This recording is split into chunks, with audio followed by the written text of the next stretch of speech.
Welcome to Restructuring's video series. I'm Jack Callow and I'm in real danger of sliding off this sofa, but I'm joined today by Luke Venner, who's looking far more stable on his chair. How are you today, Luke? I'm very good, thank you, Jack. How are you doing? I'm very well, sir, very well. What are we talking about today, Luke?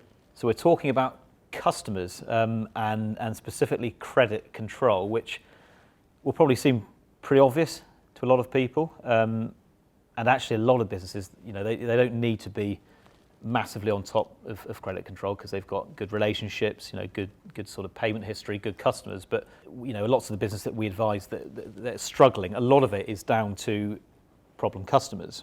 But actually a lot of it is, as well, having said that, it's not problem customers per se, it's about the fact that they've just not got a good sort of credit control procedure. It's more about the process than necessarily the customers at the other end. Exactly, yeah. And I appreciate it's not a one size sort of fits all because some businesses, even though if your customers don't pay, you haven't got the cash flow, and it's a really important part of working capital. But some businesses don't feel comfortable about chasing customers. But actually, it is really important that you've got a good sort of process in place. You've got people in the business that are responsible for collecting debts. It might be a simple phone call after you've sent an invoice to a customer. It might just be a simple sort of phone call out of courtesy, have you received the invoice? It might be that you're getting towards that sort of due date for payment, and again, you might just want to touch base with them and check that they've received it and payment's on its way. Certainly, if you get beyond terms, then you need to make sure that you're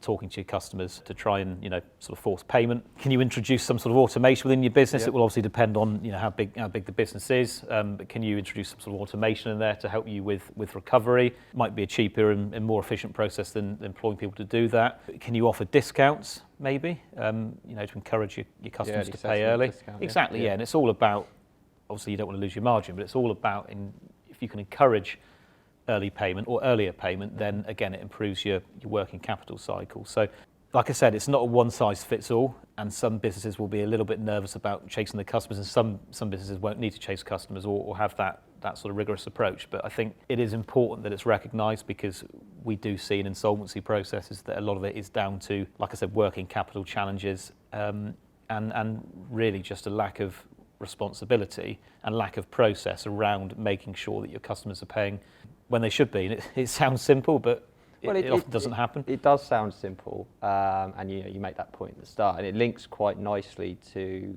the other video that we've done on can't pay, won't pay. Yeah. But this is very much the bit before. This is very much giving yourself every chance so you don't even get to the won't pay, can't pay bit.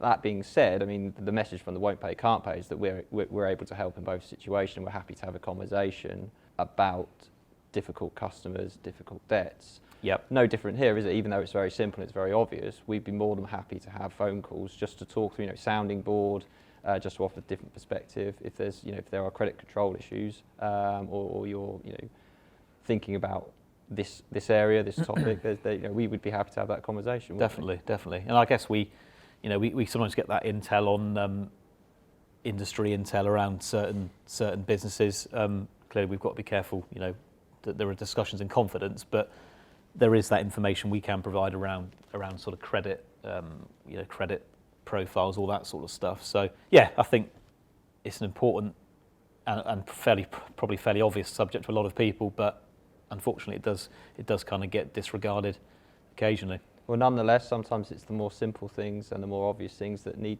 need to be reminded of more often than not. Sure. And remember that every one of these videos is a step to take to build in resilience, make your business more robust, and to give yourselves as a business the most chance of avoiding situations that all businesses want to avoid.